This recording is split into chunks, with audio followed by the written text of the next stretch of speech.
अस्सलामु अलैकुम वरहमतुल्लाहि वबरकातुहु।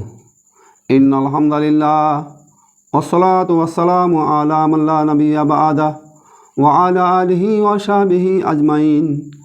औज़ु बिल्लाहि मिनश शैतानिर रजीम। बिस्मिल्लाहिर रहमानिर रहीम। वला तजअलुल्लाह उर्दातन लिअयमानिकुम अन तबर्रु व तत्तकू व तुस्लिहू बैनन नास वल्लाहु समीउन अलीम। ला युआखिजुकुमुल्लाहु बिल्लग़्वि फ़ी अयमानिकुम वलाकिन युआखिजुकुम बिमा कशबत कुलूबुकुम वल्लाहु गफूरुर हलीम। लिल्लज़ीना युलूना मिनन निसाइहिम तरब्बुसु अर्बआति अशहुर फ़इन फ़ाऊ फ़इन्नल्लाह गफूरुर रहीम। वइन अज़मू तलक़ा फ़इन्नल्लाह समीउन अलीम। वल्मुतलक्कातु यतरब्बस्न बिअन्फुसिहिन्न सलासता क़ुरूइन वला यहिल्लु लहुन्ना अन यक्तुमना मा ख़लक़ल्लाहु फ़ी अरहामिहिन्ना इन कुन्ना युमिन्ना बिल्लाहि वल यौमिल आखिर व बुयूलतुहुन्ना अहक्कु बिरद्दिहिन्ना फ़ी ज़ालिका इन अरदू इस्लाहा वलहुन्ना मिस्लुल्लज़ी अलैहिन्ना बिलमारूफ़ वलिर्रिजालि अलैहिन्ना दरजा वल्लाहु अज़ीजुन हकीम। सम्मानित देश विदेशेर दर्शक श्रोता मंडली, যাবতীয় হাম গুণগান প্রশংসা আমাদের মালিক মহান আল্লাহ রাব্বুল আলামিনের, যিনি আমাদেরকে কোরআনের এই ধারাবাহিক আলোচনায় অংশগ্রহণ করার তৌফিক দান করেছেন। মহান আল্লাহর দরবারে আমরা শুকরিয়া আদায় করছি, আলহামদুলিল্লাহ। অথবা দরুদ ও সালাম শান্তির ধারা বর্ষিত হোক বিশ্বনবী শেষ নবী হজরত মোহাম্মদ মুস্তাফা সাল্লাল্লাহু আলাইহি সাল্লামের প্রতি।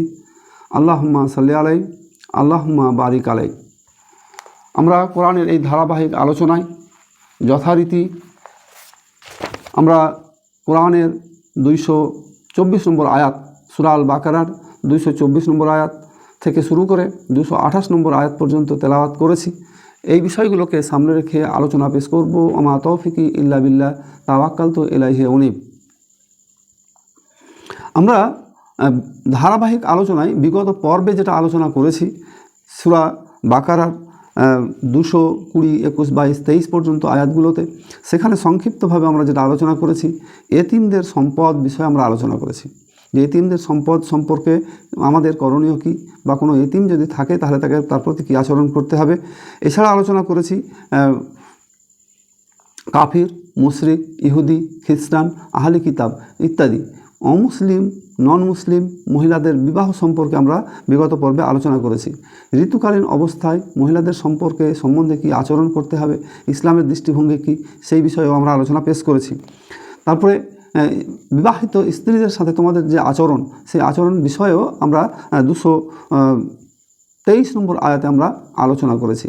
224 নম্বর আয়াতে আমরা আজকে আলোচনা পেশ করব।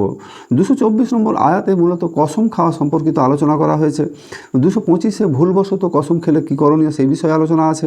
226 নম্বর আয়াতে সর্বোচ্চ 4 মাস পর্যন্ত স্ত্রীর কাছে না যাওয়ার বিষয়ে কসম খাওয়া বিষয়ে আলোচনা আছে। কসম ভঙ্গ করলে কী ক্ষতিপূরণ দিতে হবে, কাফফারা দিতে হবে, সেই বিষয়ে আলোচনা করা হয়েছে। আর তালাকপ্রাপ্তা মহিলারা 3 ঋতু পর্যন্ত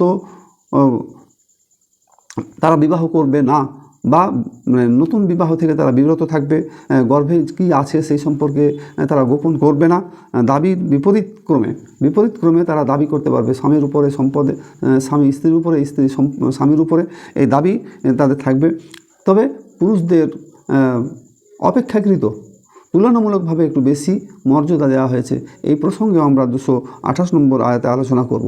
আমরা ধারাবাহিক এই আলোচনায় প্রথমে আমরা আলোচনায় চলে আসছি 224 নম্বর আয়াতে।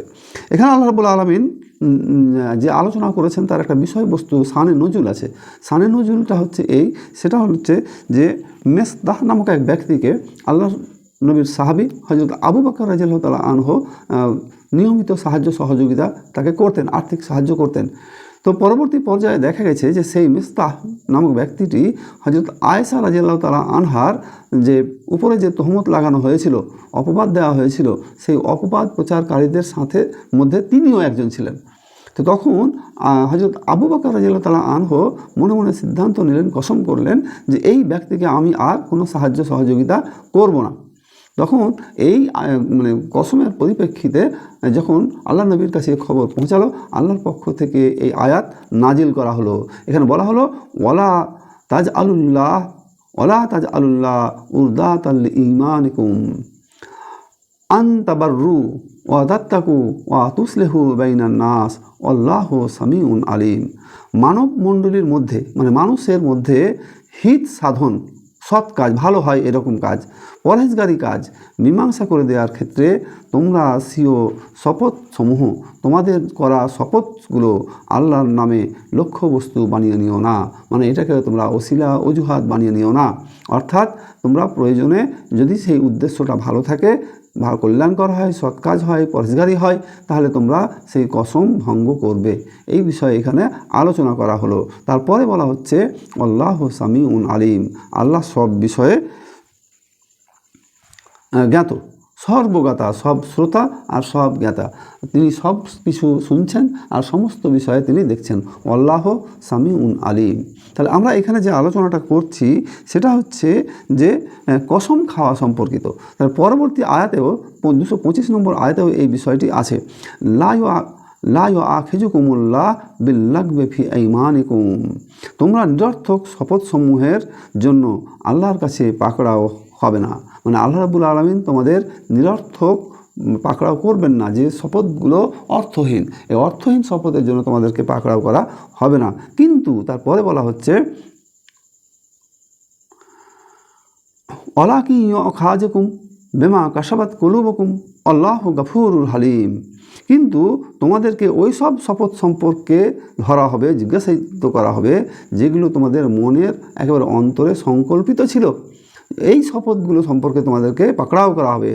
আল্লাহ গফুরুন হালিম, তিনি ক্ষমাশীল এবং ধৈর্যশীল। হালিম তাহলে তিনি ক্ষমা করতে ভালোবাসেন, তিনি ধৈর্য ধারণ করতে ভালোবাসেন। হালিম শব্দের অর্থ যে ধৈর্যশীল, আল্লাহ রাব্বুল আলামিনের এটা হচ্ছে নিজস্ব গুণ। আমরা এখানে শপথ সম্পর্কে কিছু আলোচনা করছি যে এই শপথগুলো কীরকম। যে এখানে আমরা হযরত আবু বকর রাদিয়াল্লাহু তাআলা আনহুর যে শপথ সম্পর্কে শানে নজুল পেশ করলাম, এই জায়গায় হযরত আবু বকর রাদিয়াল্লাহু তাআলা আনহু তিনি মানুষকে সাহায্য সহযোগিতা করতেন। যাকে সাহায্য করতেন তার মধ্যে একজন মিসতাহ নামক এক ব্যক্তি ছিল। সেই মিসতাহ নামক ব্যক্তিটি হযরত আয়েশা রাদিয়াল্লাহু তাআলা আনহার বিরুদ্ধে তিনি করেছেন, অপবাদ রটানোরকারীদের সাথে তিনি শরিক ছিলেন। তাহলে এই যে ক্ষেত্রটা হয়েছে, কিন্তু এখানে অবকাশ দেয়া হচ্ছে। অবকাশটা কি? যদি তোমরা দেখো যে সেইখানে উপকার আছে, এই উপকারগুলো হচ্ছে সদ্য ব্যবহার হতে পারে, ভালো ব্যবহার হতে পারে, কথা বলা বন্ধ না করা, সদ্য ব্যবহার হতে পারে, মানে ভালো উপকার হবে এরকম কোনো কাজ হতে পারে। তারপরে মীমাংসা করে দেওয়ার ক্ষেত্র হতে পারে। এখানে যেটা বলা হয়েছে যে হিত সাধন, যদি মানে শপথ ভঙ্গ করলে কারো হিত হয়, মঙ্গল হয়, তাহলে। দ্বিতীয় হচ্ছে পরহেজগারি হয়, মানে খোদাভীতি বৃদ্ধি পায় শপথ ভঙ্গ করলে, তাহলে। অথবা মীমাংসা করে দেওয়ার ক্ষেত্রে, এই ক্ষেত্রগুলোতে কেউ যদি শপথ ভঙ্গ করে তাহলে শপথ ভঙ্গ করার অনুমতি আছে। যেমন আবু বকর রাদিয়াল্লাহু তাআলা আনহু তিনি যাকে সম্পদ দিচ্ছেন তিনি যদি শপথটা ভঙ্গ করেন, শপথ করেছিলেন যে তাকে আর কিছু দেবো না, এখন তিনি যদি শপথ ভঙ্গ করেন তাহলে একটা সৎ কাজ হবে, একটা মানুষ উপকৃত হবে, এই উপকারের দ্বারা লোকটি হেদায়েতপ্রাপ্ত হতে পারে। তাহলে এই জায়গায় শপথ ভঙ্গ করলে কোনো ক্ষতি নেই, বরং তোমরা এই শপথটাকে ঢাল হিসাবে ব্যবহার করো না।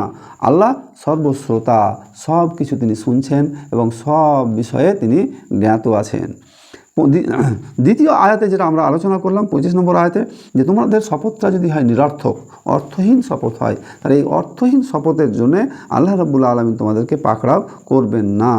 লা ইউখাযিকুমুল্লাহ লা ইউআখিযুকুমুল্লাহ বিল্লাগবি ঈমানিকুম ওয়ালাকিন আখিযুকুম বিমা কাসাবাত কুলুবুকুম।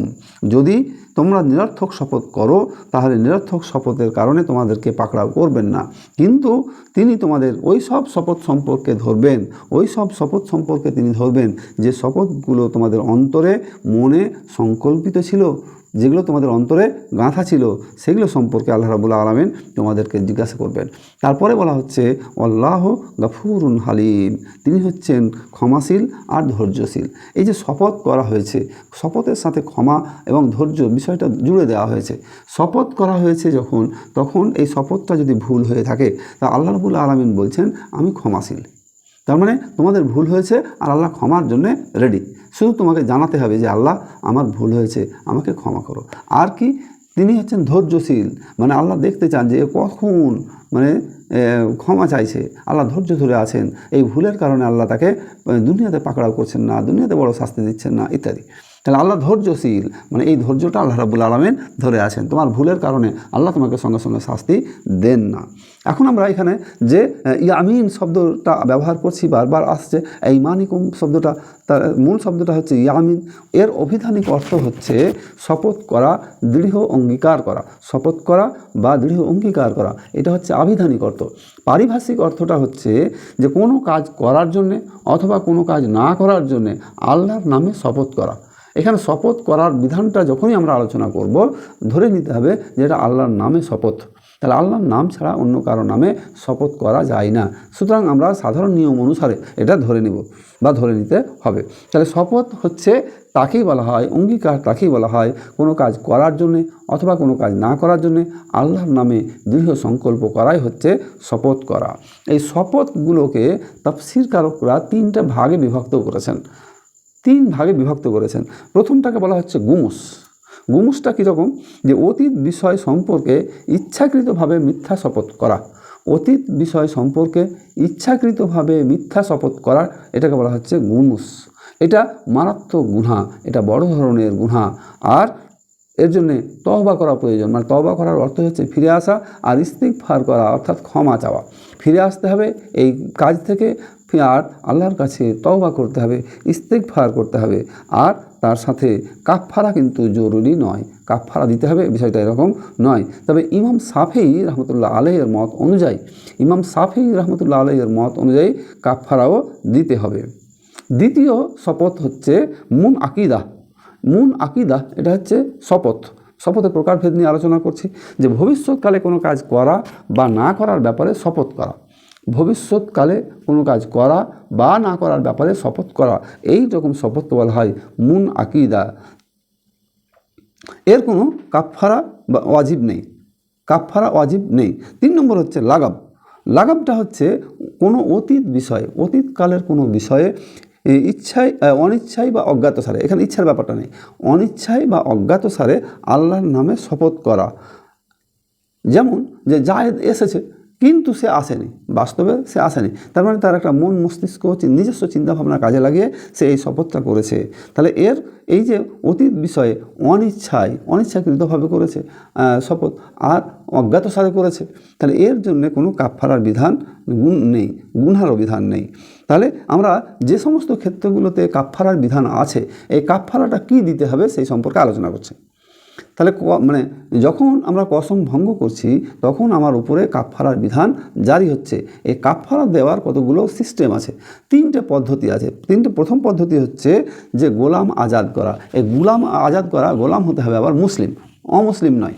দ্বিতীয় অপশান, সেটা হচ্ছে 10 জন মিসকিনকে সতর পর্যন্ত, যে সতর মানে ঢাকার জন্যে যে পরিমাণ কাপড় প্রয়োজন বা বস্ত্র প্রয়োজন বা পরিধান উপযোগী বস্ত্র প্রয়োজন, সেই বস্ত্র প্রদান করা 10 জনকে। তৃতীয় অপশান হচ্ছে যে 10 জনকে 2 বেলা পেট ভরে সন্তুষ্ট চিত্তে খাবার প্রদান করা, 2 বেলা সন্তুষ্ট চিত্তে খাবার প্রদান করা, যার সাহায্যে সে কাফফারা আদায় করতে পারে। তাহলে কাফফারা আদায়ের আমরা এখন পর্যন্ত 3টে পদ বললাম। যদি কারো ক্ষেত্রে এই 3টেই পালন করা সম্ভব না হয়, 10 জনকে কাপড় দিতে পারবে না, 10 জনের পক্ষে খাওয়াতে পারবে না এরকম লোক, অথবা মুসলিম কোনো উন্মুক্ত করবে বা আজাদ করবে, সেটা তার দ্বারা সম্ভব নয়। তাহলে চতুর্থ অপশান হচ্ছে, 3টে অপশানের কোনোটাই না পারলে সেটা হচ্ছে যে একাধিক্রমে, মানে পরপর একাধিক্রমে 3 দিন তার জন্য রোজা রাখতে হবে। তাহলে এই রোজার মধ্য দিয়ে কাফফারা আদায় হয়ে যায়। 225 নম্বর আয়াতে যে আমরা আলোচনা করলাম, সেখানে যে বললাম যে তোমাদের নিরর্থক শপথের জন্য আল্লাহ তোমাদের পাকড়াও করবেন না। তাহলে যেসব কসম অনিচ্ছায় হয়, অনেক কসম আছে যেগুলো অনিচ্ছায় হয়, স্বভাবগতভাবে বা মুদ্রাদেশ হয়ে যায়, মুখ থেকে বেরিয়ে যায়, তার জন্য আল্লাহ তোমাদের দায়ী করবেন না। স্বেচ্ছায় অবশ্য কসম রক্ষা করতে হবে, এটা মাথায় রাখতে হবে। যখন কসম হয়ে গেছে, স্বেচ্ছায় হোক অনিচ্ছায় হোক, যেভাবেই হোক, মুদ্রাদোষে হোক না কেন, তাহলে কসম কিন্তু রক্ষা করতে হবে। স্বেচ্ছায় মিথ্যা কসম খাওয়া মহাপাপ। কেউ যদি স্বেচ্ছায় নিজের ইচ্ছায় কসম খায়, তাহলে সেটা হচ্ছে মহাপাপ, বড় ধরনের পাপ। এই বিষয়ে মুসলিম উম্মাহকে সতর্ক করা হচ্ছে। 226 নম্বর আয়াতে আমরা যাব, সেখানে বলা হচ্ছে লিল্লাযিনা ইয়ালুনা মিন নিসাইহিম তারাব্বুসু আরবাইহি আশহুর ফাইনাল্লাহ গফুরুর রহিম। আল্লাহ বলছেন, যারা স্বীয় স্ত্রীগণ হতে পৃথক থাকার শপথ করে তারা 4 মাস প্রতীক্ষা করবে, অতঃপর যদি প্রত্যাবর্তিত না হয় তাহলে নিশ্চয়ই আল্লাহ ক্ষমাশীল। এখানে বলা হচ্ছে যারা স্বীয় স্ত্রীগণ হতে পৃথক থাকার শপথ করে। আমরা শপথ নিয়েই আলোচনা করছি। তো এইখানে আলোচনাতে আয়াত নাজিলের যে বিষয়টা বলা হয়েছে সেটা হচ্ছে এরকম যে হযরত সাঈদ ইবনে মুসাইব থেকে বর্ণনা করা হয়েছে যে জাহেলি যুগে স্বামী স্ত্রীকে কষ্ট দেওয়ার জন্য ত্যাগ করত, কিন্তু তালাক দিত না। স্বামী স্ত্রীকে কষ্ট দেওয়ার জন্যে তাকে ত্যাগ করে দিত, কিন্তু তাকে তালাক দিত না। এই প্রথাকে বলা হয় ইলা প্রথা।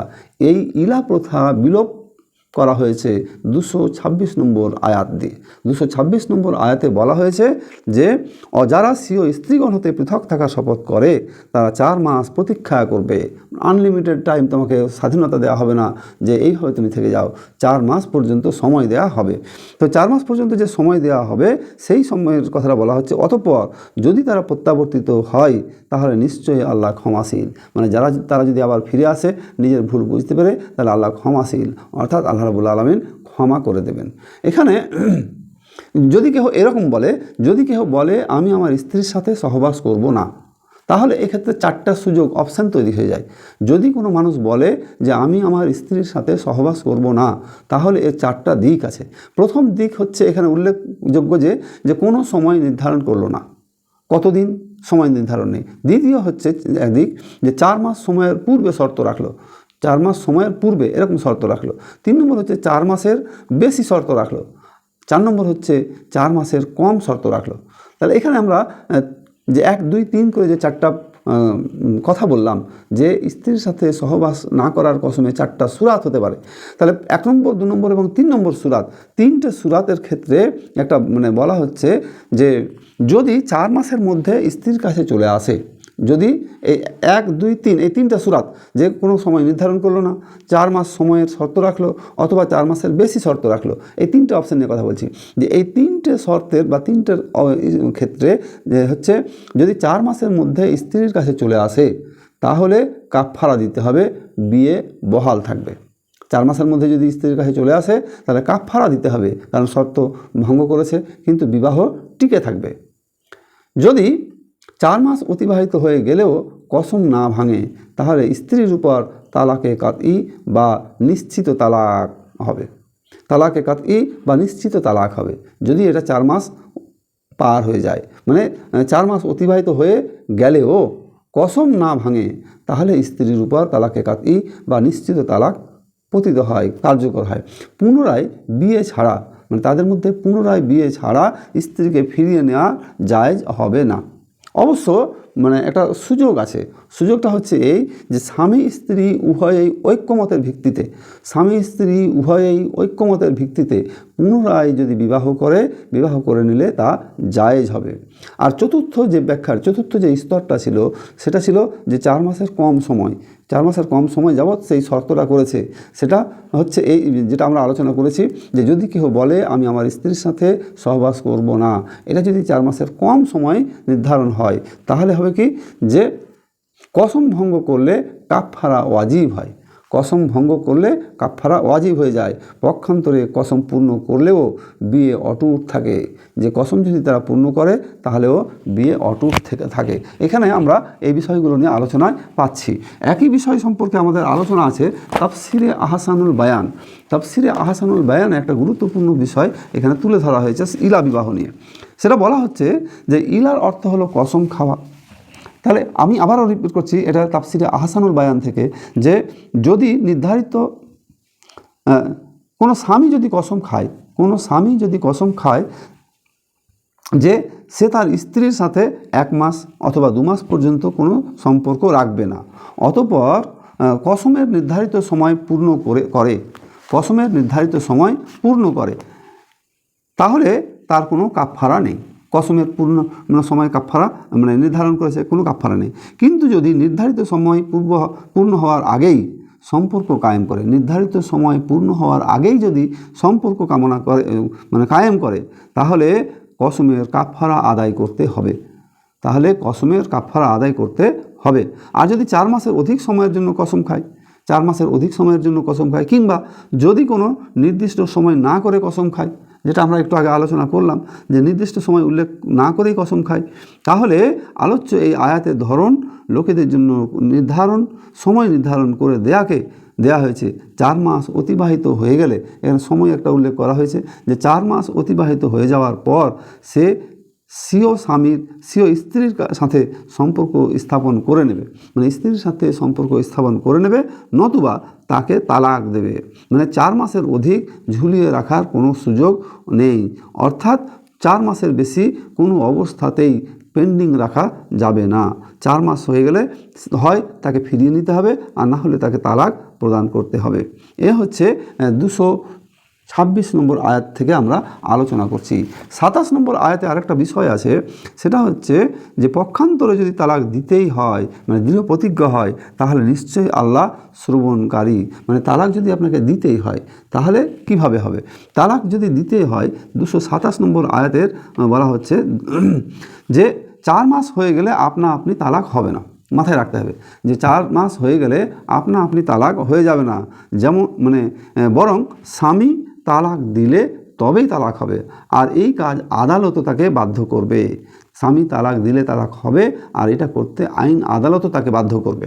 তাহলে এখানে আমরা 27 নম্বর আয়াতে পেলাম যে ওয়াইন আজামুত তালাকা ফাইনাল্লাহ সামিউন আলিম, আল্লাহ শ্রবণকারী আর মহাজ্ঞানী। এই যে এখানে 4 মাস পার হয়ে যাওয়ার বিষয়টা আসছে, 4 মাস হয়ে গেলে আপনি তালাক হবে না, এই যে মর্মটা বলা হচ্ছে তালাক দিতে হবে। তাহলে তারপরে সতর্ক বাণী হচ্ছে যে ফাইনাল্লাহ সামিউন আলিম, আল্লাহ রাব্বুল আলামিন শ্রবণকারী আর মহাজ্ঞানী। মানে তোমার অন্তরে কোথায় কি গাইছে তিনি সব ব্যাপারে শুনছেন, জানছেন আল্লাহ রাব্বুল আলামিন, আর মহাজ্ঞানী মানে তিনি সব বিষয়ের উপরে জ্ঞানবান, ক্ষমতা রাখেন। পরের আয়াতে আমরা চলে যাব 28 নম্বর আয়াত। 28 নম্বর আয়াতে আল্লাহ রাব্বুল আলামিন বলছেন ওয়াল মুতালাক্কাত ইয়াতারাব্বাসনা বিআনফুসিহিন্না সালাসাতা কুরুইন। আল্লাহ বলছেন যে তালাকপ্রাপ্তাগণ 3 ঋতু পর্যন্ত অপেক্ষা করবে, এবং যদি তারা আল্লাহ এবং পরকালে বিশ্বাস করে তাহলে তাদের গর্ভে যা সৃষ্টি করেছেন তা গোপন করা তাদের পক্ষে বৈধ হবে না। মানে এই যে তালাক নিয়ে আমরা আলোচনা করছি, যে সেটা যদি তালাকের পর্যায়ে চলে যায়, তালাক হয়ে যায়, তাহলে তখন কি করবে? তারা 3 ঋতু পর্যন্ত অপেক্ষা করবে নতুন বিবাহ করার জন্যে। 3 ঋতু পর্যন্ত বিবাহ অপেক্ষা না করলে এটা একটা সমস্যার সৃষ্টি হতে পারে। সমস্যাটা কী হতে পারে পরে আলোচনা করছি। দ্বিতীয় কথা বলা হয়েছে যে তাদের জরায়ুতে যা আছে সেই বিষয়ে তারা কোনো গোপনীয়তা অবলম্বন করবে না। এখানে দুটো ক্ষেত্র হতে পারে। একটা ক্ষেত্র হচ্ছে যে জরায়ুতে সন্তান থাকতে পারে, দ্বিতীয় হচ্ছে যে তাদের জরায়ুতে বীর্য থাকতে পারে বা ভ্রূণ থাকতে পারে, ভ্রূণ আকারে, যদিও সেটা সন্তান রূপ ধারণ করেনি। তাহলে এই বিষয়গুলো তারা কিন্তু এই 3 ঋতু গোপন করবে না। আর কি করবে? যে আরেকটা কথা এখানে বলে দেওয়া হয়েছে যে নারীদের উপরে স্ত্রীর উপরে স্বামীর যেমন অধিকার, স্বামীর উপরে স্ত্রীরও অধিকার তদ্রূপ আছে, সত্য আছে। স্ত্রীদেরও তাদের পুরুষের উপর তদ্রূপ ন্যায়সঙ্গত অধিকার রয়েছে। আর এই অধিকারের কথা বলার পর বলা হচ্ছে যে অলির রেজালে আলাইহিন্না দারাজাতুন, অলির রেজালে আলাইহিন্না দারাজাতুন, পুরুষদের শ্রেষ্ঠত্ব আছে অপেক্ষাকৃত বেশি। অর্থাৎ নারীদের উপরে পুরুষদের আছে শ্রেষ্ঠত্ব। এই শ্রেষ্ঠত্ব কেন, সেই বিষয়গুলো আমরা এবার পরপর ধরে ধরে আলোচনা করছি। তারপরে লাস্ট কথা বলা হচ্ছে আল্লাহ আজিজুন হাকিম, নিশ্চয়ই আল্লাহ মহাপরাক্রান্ত এবং বিজ্ঞানময়। নিশ্চয়ই আল্লাহ মহাপরাক্রান্ত আর বিজ্ঞানময়। তাহলে এখানে যে বিষয়গুলো আমরা পরপর পেলাম, সেই বিষয়গুলো নিয়ে একটু আলোচনায় আমরা চর্চায় যেতে পারি। সেটা হচ্ছে যে ইসলামে নারীদের যে অধিকার এবং মর্যাদা, এখানে কিছু বিষয় আলোচনাতে এসেছে। তালাক সম্পর্কে আলোচনা করতে গিয়ে এখানে বলা হচ্ছে যে তালাকের বিষয়টা হচ্ছে এই, যে কোনো স্ত্রীকে যদি কোনো স্বামী তালাক দিয়ে দেয়, তাহলে সে 3 ঋতু পর্যন্ত অপেক্ষা করবে, তারপর সে নতুন বিবাহ করতে পারবে। এই 3 ঋতু পর্যন্ত অপেক্ষাটা কেন? এটার কারণ হচ্ছে যে স্ত্রীর গর্ভে সন্তান আছে কিনা, অথবা স্ত্রীর গর্ভে পূর্বের স্বামীর বীর্য আছে কিনা। 3 ঋতু পার হয়ে গেলে সেটা খালাস হয়ে যায়, ক্লিয়ার হয়ে যায়, অবস্থাটা জানা যায়। তারপরেও আবার আলোচনাতে বলা হচ্ছে যে যদি তাদের জরায়ুতে সে সন্তান থাকুক অথবা বীর্য, তারপরেও যদি সেটা থেকে যায়, তাহলে সেটা সে গোপন করবে না। গোপন করলে ক্ষতিটা কি হবে? যদি সে গোপন করে, তাহলে দেখা যাবে যে নতুন যেখানে বিবাহ করলে পূর্বের স্বামীর বীর্য অথবা সন্তান তার পেটে আছে, কিন্তু সে গোপন করেছে, মানুষকে জানায়নি, প্রকাশ করেনি, গোপনভাবে দ্বিতীয় বিবাহ করেছে, তাহলে দেখা যাবে কি যে সন্তান জন্মগ্রহণ করলো দ্বিতীয় স্বামীর ঘরে, কিন্তু বাবার স্বীকৃতি পেল দ্বিতীয় স্বামী, আর সন্তান হচ্ছে প্রথম স্বামীর বা পূর্বের স্বামীর। তাহলে বংশগতির যে ধারা, এই বংশগতির ধারায় একটা বিভ্রাট তৈরি হবে, যেটা মহাপাপ হিসাবে পরিগণিত হতে পারে। এই মহাপাপের জায়গা থেকে মানুষকে আল্লাহ রাব্বুল আলামিন বাঁচাতে চান। তাহলে এই বাঁচানোর জন্য 3 ঋতু পর্যন্ত তাদেরকে অবকাশ দেওয়া হচ্ছে, এবং এই 3 ঋতু অতিক্রম না করলে দ্বিতীয় স্বামী গ্রহণ করার কোনো সুযোগ আর রাখা হচ্ছে না। ইসলাম যখন এই হযরত মুহাম্মদ মুস্তাফা সাল্লাল্লাহু আলাইহি সাল্লামের পূর্বে যখন গোটা পৃথিবীতে নারীদের অবস্থানটা কেমন ছিল, সেইটা আলোচনা হওয়া প্রয়োজন। তবে তার আগে একটা বিষয়, তাত্ত্বিক বিষয় আপনাদের সামনে তুলে ধরছি। তা হচ্ছে যে এই পৃথিবীতে যত সম্পদ আছে, এই পৃথিবীর নিয়ন্ত্রণ করে বা নিয়ন্ত্রকের ভূমিকা পালন করে, তার মধ্যে 2টো গুরুত্বপূর্ণ বিষয়। একটা গুরুত্বপূর্ণ হচ্ছে যে সম্পদ, দ্বিতীয় গুরুত্বপূর্ণ বিষয় হচ্ছে যে নারী। তাহলে সম্পদ এবং নারী এই দুটো পৃথিবীতে একদিকে যেমন শান্তি শৃঙ্খলা বজায় রাখতে সহায়ক ভূমিকা পালন করবে বা করে, ঠিক একই রকমভাবে এই বিষয়গুলো পৃথিবীতে বিশৃঙ্খলা তৈরি করার জন্য রূপ ধারণ করে। এই জিনিসগুলো তার মর্যাদা, সম্পদ এবং নারী, তার যদি মর্যাদা, স্থান, উদ্দেশ্য থেকে বিভ্রান্ত হয়ে যায়, বিচ্যুত হয়ে যায়, তাহলে এগুলো ধ্বংসাত্মক রূপ ধারণ করে। তাহলে বিশ্বের অস্তিত্ব, বিশ্বের সংগঠন, বিশ্বের স্ট্রাকচার, উন্নয়নের স্তম্ভ সব স্টপ হয়ে যায়। নারীর উপর পুরুষের সামান্য অধিকার, মর্যাদা বেশি আছে। পুরুষের মর্যাদা নারীর তুলনায় অপেক্ষাকৃত বেশি। তাহলে এই বেশিটা কেন? পুরুষের মর্যাদা বেশি কারণ হচ্ছে, কতগুলো কারণ আছে। এক, যে প্রাকৃতিক শক্তি, আল্লাহ প্রদত্তভাবে পুরুষদেরকে একটু মহিলাদের তুলনায় শক্তিশালী করেছেন। এটা স্বাভাবিক নেচার। দ্বিতীয় হচ্ছে তাদেরকে যেমন মর্যাদা দেওয়া হয়েছে তেমনি কাজের দায়িত্ব তাদের বাড়ানো হয়েছে। তাদের জন্য জিহাদের অনুমতি আছে পুরুষদের জন্যে। তৃতীয় হচ্ছে যে তাদের মর্যাদা বেশি বোঝাতে গিয়ে কোরআন মাজিদের এক্সাম্পল পাওয়া যাবে মিরাস তাদেরকে মেয়েদের তুলনায় দ্বিগুণ দেওয়া হয়। অভিভাবকের ভূমিকা পালন করে পুরুষরা, নেতৃত্ব দেয় পুরুষরা। তালাক দেওয়া এবং ফিরিয়ে নেওয়া এই দুটো ক্ষমতায় মহিলাদের বা নারীদের আছে। তাহলে এই ক্ষমতাগুলো তালাক দেওয়া বা স্ত্রীকে ফিরিয়ে নেওয়া এই গুণগুলো পুরুষদের আছে। আর এই কারণেই পুরুষদের মর্যাদা সমাজে বেশি। সংসার চালানোর দায়িত্ব, অর্থনৈতিক দায়িত্ব এগুলো সব হচ্ছে পুরুষের। অপরদিকে মহিলাদের যে অবস্থাটা ছিল জাহেলি যুগে, মহিলাদের অবস্থাটা কেমন ছিল? তাদেরকে আসবাবপত্র বা গৃহপালিত যে জন্তু জানোয়ার, এই গৃহপালিত জন্তু জানোয়ারের যেমন মূল্য, এই রকম মূল্য মহিলাদেরকে মনে করা হতো। ছাগল পশু যেমন হাটে মার্কেটে বিক্রি করা হতো, মহিলাদেরকে তেমনিভাবে কেনা বেচা হতো। বিয়েতে নারীর মতামত নেওয়ার কোনো প্রয়োজন ছিল না। তারা নারীদেরকে মানুষ বলেই মনে করতো না। মিরাস অর্থাৎ উত্তরাধিকার সম্পত্তিতে তাদেরকে অধিকার দেওয়া হতো না। কোনো জিনিস নারীর নিজস্ব সত্ত্ব ছিল না। কোনো জিনিসে নারীর নিজস্ব কোনো সত্ত্ব ছিল না। আমরা আলোচনা করছি নারীদের মর্যাদা জাহেলি যুগে কেমন। তাদের কোনো জিনিসের নিজেদের অস্তিত্ব ছিল না, মর্যাদা ছিল না। ইউরোপের আবার কোনো দেশে এরকম ছিল যে মহিলাদেরকে মানব সত্তা হিসাবে চিহ্নিতই করা হতো না, স্বীকারই করা হতো না যে এরা মানুষ ছাড়া অন্য কিছু, সেবাদাসী বা আদার্স এরকম কিছু তারা মনে করত। অন্যান্য ধর্মে মহিলাদেরকে ধর্মকর্মে অংশগ্রহণ করার সুযোগ সেই অর্থে ছিল না। রোমের সংসদে নারীদের অপবিত্র এক জানোয়ার বলা হতো। নারীদেরকে বলা হতো অপবিত্র এক জানোয়ার না, এটা রোমের সংসদের পাস করা আইন। কন্যা সন্তান হত্যা, জীবন্ত সন্তানকে হত্যা, এগুলো ছিল সব কাফের বা কুফরি সিস্টেম দেওয়া। সতীদাহ প্রথা চালু ছিল, এটা কুফরি সমাজের প্রথা চালু ছিল, যেটা মহিলাদের নারীদের মর্যাদাকে ক্ষুণ্ণ করেছে। ফরাসির যে দেশ ফরাসি 1986 সালে তারা একটা আইন করেছিল যে নারীর প্রাণ আছে, কিন্তু শুধু পুরুষের সেবা করার উদ্দেশ্যে তাদেরকে তৈরি করা হয়েছে। নারীর প্রাণ আছে, যেটা আগে কোনো দেশে স্বীকার করা হতো না। তবে এরা একটু হলেও নরম পন্থা অবলম্বন করেছে যে অ্যাডমিশন নেওয়া হবে, কিন্তু তাদেরকে কোনো পুরুষের সেবা করার উদ্দেশ্যেই তাদেরকে তৈরি করা হয়েছে। নারীর অবস্থান সেই সময় ছিল অত্যন্ত হৃদয়বিদারক, মর্মন্তদ এবং লোমহর্ষক। মর্মন্তদ ব্যাপার ছিল, লোমহর্ষক ব্যাপার ছিল। যখন ইসলাম পৃথিবীতে কায়েম হলো তখন নারীদেরকে কী মর্যাদা দেওয়া হলো?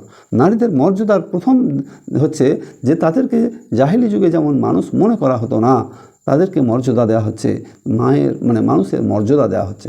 শুধু মানুষের মর্যাদা নয়, যে চতুষ্পদ জন্তু যেভাবে কেনাবেচা হতো ইসলামের দৃষ্টিতে ওইভাবে মানুষ কেনাবেচা চিরতরে হারাম করে দেওয়া হয়েছে। তারপরে যে বিয়ের সময় নারীদের কোনো মতামত নেওয়া হতো না জাহেলি যুগে, কিন্তু ইসলাম আসার পর ইসলাম মহিলাদেরকে সেই ক্ষমতা দিয়েছে বিয়েতে স্বাধীনভাবে মত প্রকাশের। কোনো বিয়ের অনুষ্ঠানে কোনো মহিলা যদি অস্বীকার করে বিবাহ করতে, তাহলে কারোর দ্বারা এই বিবাহ টিকিয়ে রাখা সম্ভব বা বিবাহ প্রক্রিয়া সম্পন্ন করা সম্ভব নয়। সেক্ষেত্রে গায়ের জোরই একমাত্র পথ হতে পারে, যেটা ইসলাম পারমিট করে না। সুতরাং যে ইসলাম যে কাজ পারমিট করে না সেই কাজ নিয়ে আমাদের আলোচনা বা আগ্রহ দেখানোর কোনো বিষয় নেই। সতীদাহ প্রথা ছিল, সেটাকে নিষিদ্ধ করা হয়েছে। ইসলামে সতীদাহ প্রথা নিষিদ্ধ।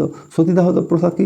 স্বামী যদি মারা যায় স্ত্রীকে রেখে, তাহলে জীবন্ত স্ত্রী স্বামীর চিতার সাথে তাকে পুড়িয়ে হত্যা করা, এটা ছিল সতীদাহ প্রথা। নারী হত্যার শাস্তি বা আইনি কোনো পদক্ষেপ সেই সময় ছিল না। তাহলে ইসলামের সেই মর্যাদা দেওয়া হয়েছে যে পুরুষদেরকে হত্যা করলে বা মারলে যেমন আইনের সম্মুখীন হতে হবে, তেমনি মহিলাদের ক্ষেত্রেও সেই অধিকার দেওয়া হচ্ছে। তাহলে নারী হত্যার ক্ষেত্রে এই বিষয়গুলো আমরা মর্যাদার বিষয়গুলো বললাম। তাহলে মহিলাদেরকেও যে মর্যাদা দেওয়া হয়েছে, এখন এই মর্যাদা দেওয়ার ফলটা কী হয়েছে? যে যদি এই মর্যাদাটা না দেয়া হতো তাহলে দেশ, রাষ্ট্র, সমাজ, সোসাইটিতে ফিতনার সৃষ্টি হতো। এখন ফিতনা ফাসাদের কিছু কারণ আমরা আলোচনা করছি। ফিতনা ফাসাদের কারণ এখানে যেহেতু মহিলাদের সম্পর্কে আলোচনা করা হয়েছে, ফিতনা ফাসাদের অন্যতম একটা দিক হচ্ছে মহিলাদেরকে, নারীদেরকে তার নিজের অধিকার থেকে বঞ্চিত রাখা। নিজের অধিকার থেকে বঞ্চিত রাখতে গিয়ে দেশে, সমাজে, রাষ্ট্রে দেখা গেছে দাঙ্গা, ফাসাদ, বিবাদ, বিসম্বাদ ইত্যাদি প্রচুরভাবে বেড়ে গিয়েছে। দ্বিতীয় আর একটা বিষয় হচ্ছে যে মেয়েদেরকে রাখতে হবে পুরুষের নিয়ন্ত্রণাধীন। এই জন্যই পুরুষদের মর্যাদা বেশি আল্লাহ রাব্বুল আলামিন দিয়েছেন, অধিকার দেওয়া হয়েছে। কিন্তু আমরা অধিকার নিয়ে যতটা সোচ্চার হই, আমাদের দায়িত্ব, কর্তব্য এসবগুলো নিয়ে আমরা সেই অর্থে সচেতন হই না, সক্রিয় হই না। তাহলে আমাদেরকে বলা হয়েছে যে কর্তৃত্ব, এই কর্তৃত্বর জায়গা থেকে মহিলাদেরকে মুক্ত করে দেওয়া হয়েছে। ফলে কি হচ্ছে, তারা বলগাহীন, লজ্জাহীনভাবে দেশান্তরে ছুটাছুটি করছে এবং তাদের যে একটা লোভ, তাদের প্রতি যে একটা আকর্ষণ, এই লোভ অনলাইন মাধ্যমে ছড়িয়ে পড়লে সামাজিক একটা বিপর্যয় তৈরি হতে পারে। তারপরে হচ্ছে যে পৃথিবীতে ফিতনা ফাসাদ বেশি তৈরি হওয়ার আরও একটা কারণ হচ্ছে যে স্ত্রী লোকের বেপরোয়া চলাফেরা। এই যে কর্তৃত্ব, নিয়ন্ত্রণটা তুলে নেওয়া হয়েছে, এর ফলে দেখা গেছে যে মহিলাদের মধ্যে স্ত্রী লোকের বেপরোয়া ভাব, বেপরোয়া গতিতে চলাফেরা করা এটা অনেকটা বৃদ্ধি পেয়েছে। এই কাজগুলো এখন আমরা একটা কমন বিষয় দেখি যে আমরা নিজেদের অধিকার বুঝে নেওয়ার জন্য আমরা সবাই সবসময় সক্রিয় থাকি, সক্রিয় ভূমিকা পালন করি। কিন্তু একটা জিনিসকে আপনি খেয়াল করেছেন, অধিকারের সাথে সাথে আমাদের জড়িত থাকে নৈতিক দায়িত্ব এবং কর্তব্য। অধিকার আদায়ের জন্য যতটা আমরা সচেষ্ট হই, সজাগ থাকার চেষ্টা করি, কিন্তু দায়িত্ব পালনের ব্যাপারে আমরা কি সেই পরিমাণ সচেতনতা অবলম্বন করি? এটা করি না। এই যে আমরা দায়িত্ব পালনের ব্যাপারে সজাগ ভূমিকা, সচেতন ভূমিকা পালন করি না, এই জন্যে দেখা যাচ্ছে যে সমাজ, সোসাইটিতে ফিতনা ফাসাদ বাড়তে আছে। ফিতনা ফাসাদ বাড়ছে কীভাবে? যে নারীদের যে অধিকার বঞ্চন দেওয়ার কথা, সেই অধিকার তারা পাচ্ছে না।